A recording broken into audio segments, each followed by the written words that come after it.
Hello students, मैंने पहले ही कहा था कि हिस्ट्री कौन सा सब्जेक्ट है, कहानियों का सब्जेक्ट है। तो आज हम पढ़ेंगे हड़प्पा की स्टोरी।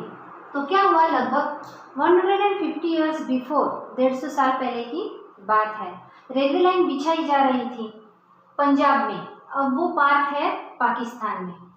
तो रेलवे लाइन बिछाने के लिए ईंटों की ज़रूरत पड़ी और वहाँ के कारागिरों को और इंजीनियरों को दिखा कि एक माउंट है, टीला है। Mount means A small hill.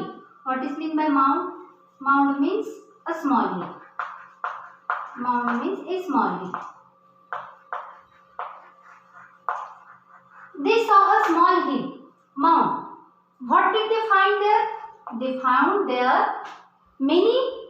a large storage of bricks, and these bricks were of high qualities. बहुत अच्छी क्वालिटी की ईंटें थी एक खंडहर में, और बहुत सारी ईंटें थी। तो उन्होंने क्या किया कि वो रेलवे लाइन बिछाने के लिए वो ईंटों को वहां से लाकर रेलवे लाइन कंस्ट्रक्ट करने के लिए उसका यूज करने लगे।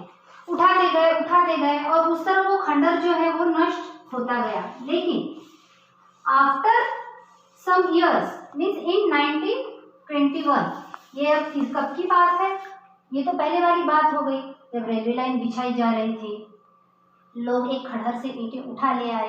ये सब पास्ट की बात हो गई। उसके कुछ सालों बाद मीन्स 1921 में आर्कियोलॉजिस्ट ने और हिस्टोरियंस ने पाया, हम पहले के वीडियो में देख चुके हैं कि what is mean bye archaeologist. Archaeologist का मतलब क्या होता है? तो archaeologist means the persons who study the past.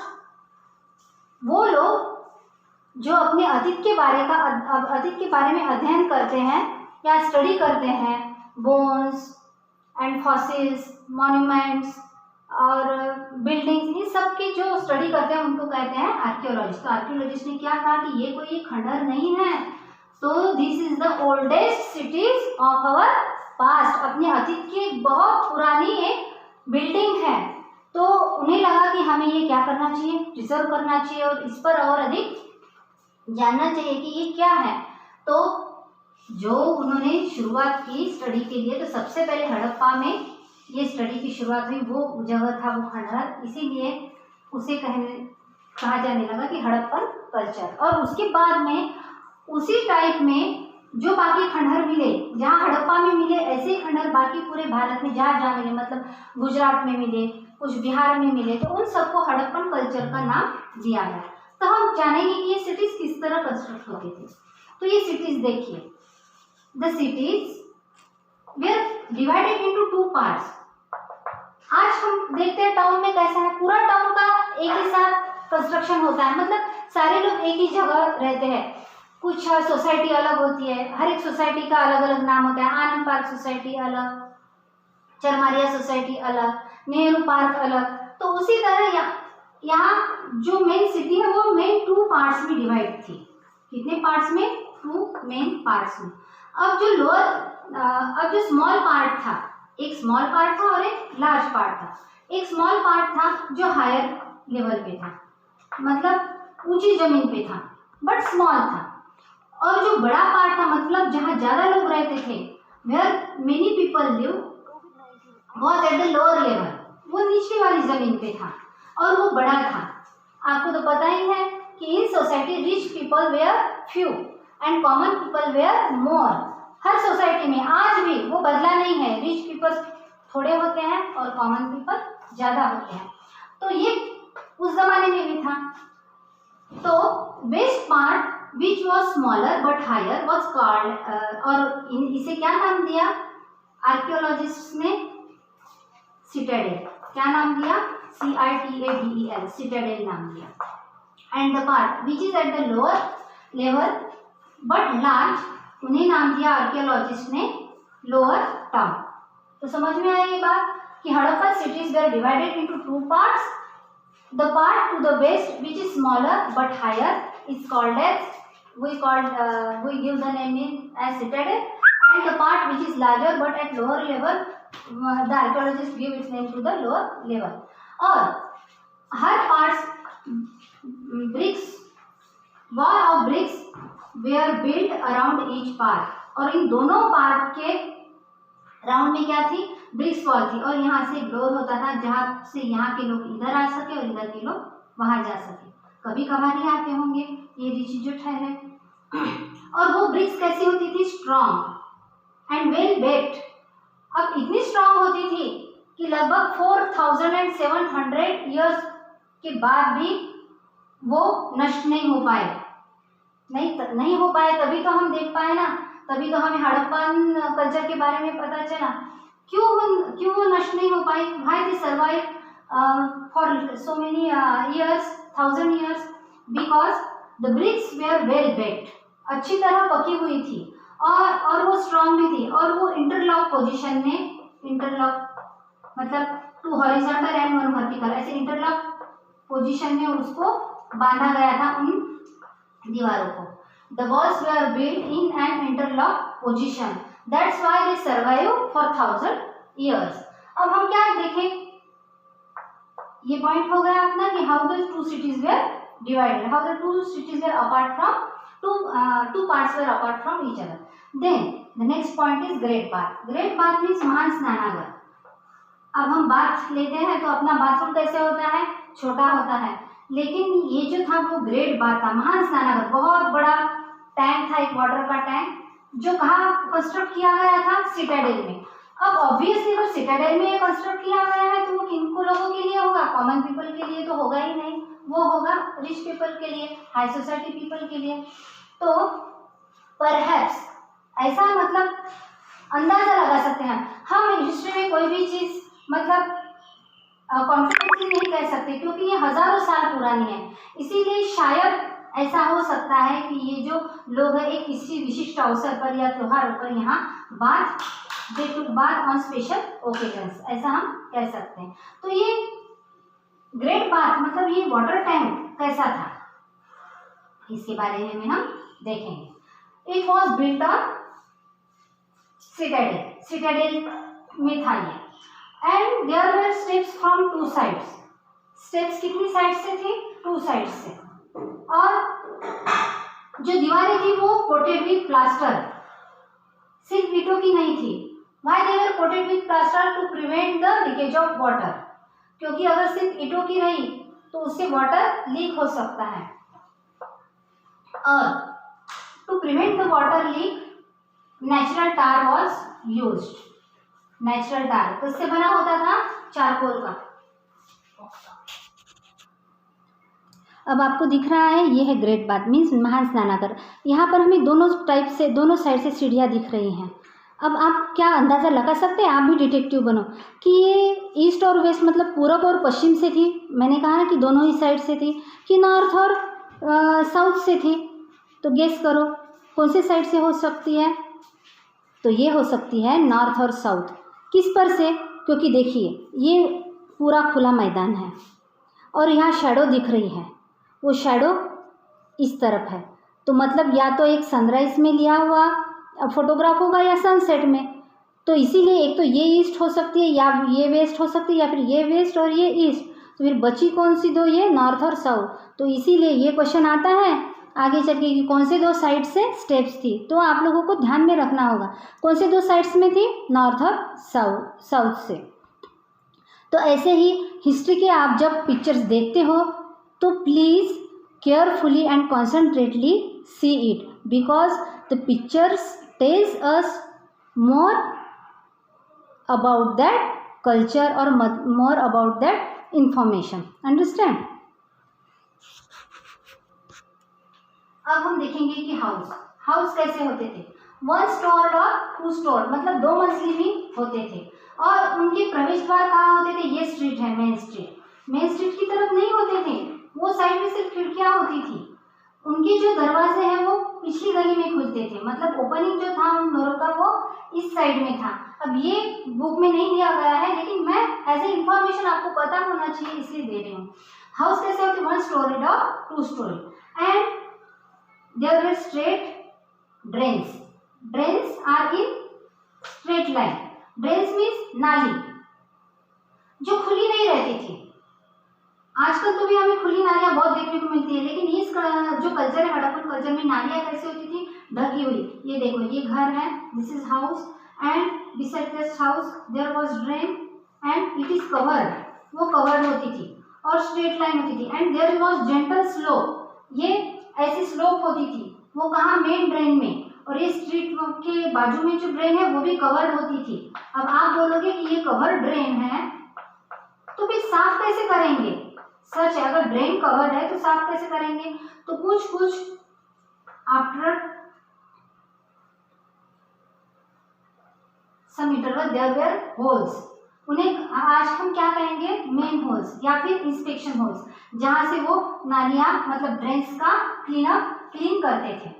तो आगे बात समझ में, the houses were 2 storey, 1 storey और 2 storey, and the drains were covered and there was a gentle slope to the drains so that the water should flow easily, and there were inspection holes at some distance for to clean the drains.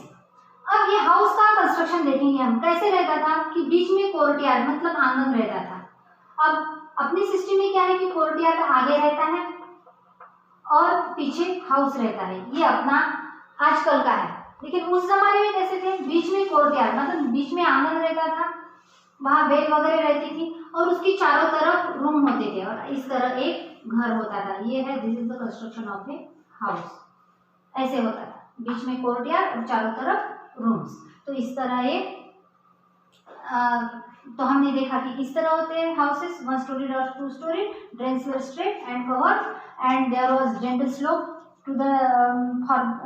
to the drains, and there were inspection holes after some distance to clean the drains.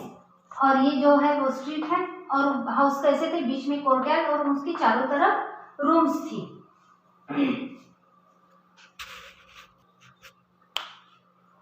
अब हम next point की तरफ जाएंगे, return to the next point, go to the next point, objects. कौन कौन से objects मिले, क्या क्या मिला वहां पर खुदाई करने के बाद आर्कियोलॉजिस्ट्स को? स्टोन वेट्स मिले, मतलब पत्थर के बाट। अब हम क्या यूज करते हैं, वेइंग मशीन तो रहती है हर दुकान में या फिर लोहे के बाट रहते, तो उस समय में पत्थर के बाट भी मिले, मतलब स्टोन वेट्स।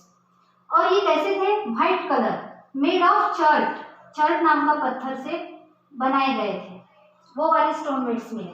और ये चर्ट पत्थर कैसे होता है, व्हाइट होता है एकदम, आपने देखा होगा।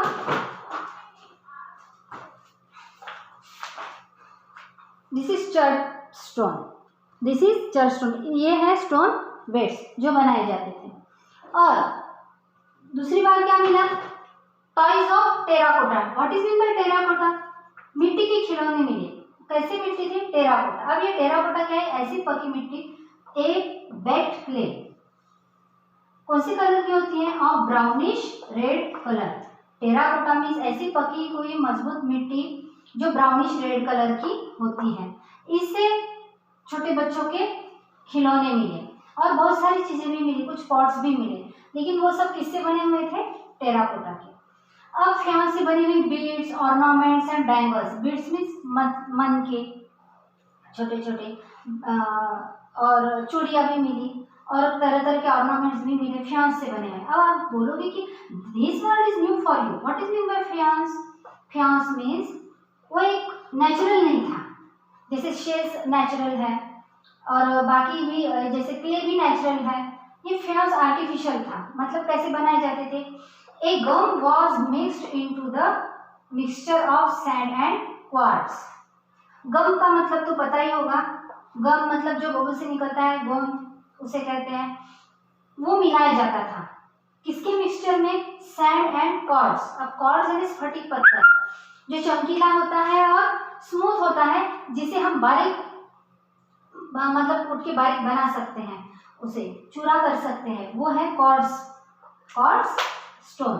तो ये क्वार्ट्ज और सैंड के स्टोन में ये गम मिला जाता था।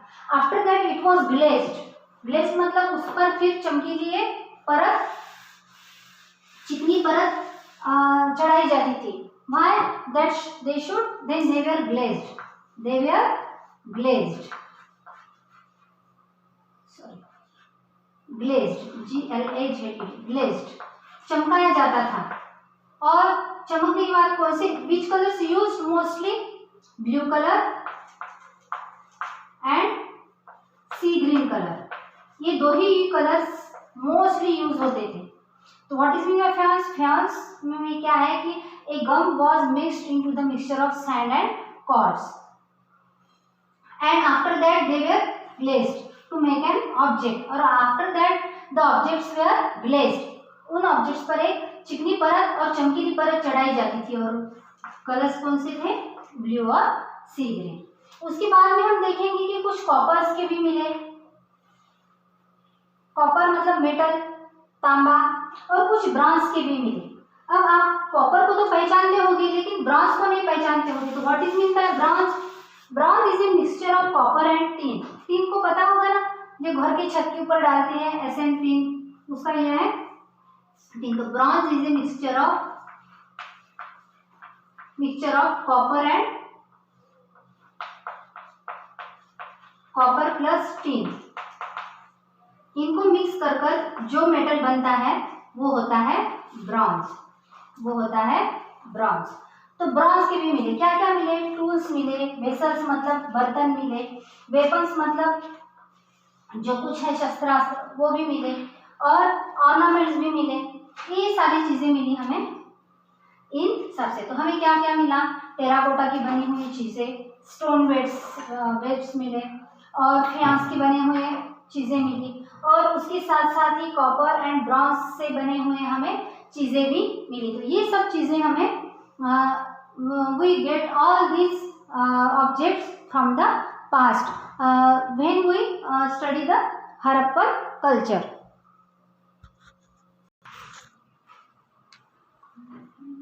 अब हम देखेंगे धोलावीरा। धोलावीरा भाई, Dholavira is different from the other cities in Harappan culture. तो मैंने पहले बताया था कि the cities were divided into 2 parts, but Dholavira was divided into 3 parts.